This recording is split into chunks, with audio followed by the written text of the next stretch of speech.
এই যে আপনারা লিচু গাছে ওষুধ দিচ্ছেন, এটা কোন কারণে, কিসের জন্য দিচ্ছেন? এটা তো পোকামাকড়ের জন্য দিচ্ছে, এই যে কীটনাশক দিচ্ছি, মাকড়নাশক আর হলো ছত্রাকনাশক। আর ওষুধ দিতে হবে 3 বার আর পর পর। আমরা তো প্রত্যেক বছর এইভাবে ওষুধ দিই। আহ,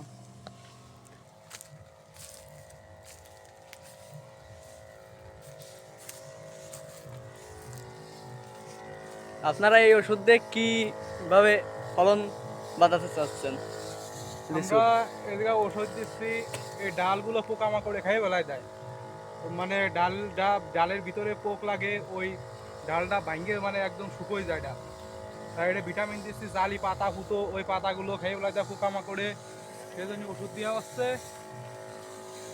প্লাস ফলটা আসবে, ফল আসার আগে বইলটা বেরোবে, বেরোনোর আগে ভিটামিন দেওয়া হবে, যাতে বইলগুলো পরিপূর্ণভাবে মানে হয়, পরিপূর্ণভাবে লিচুটা হয়।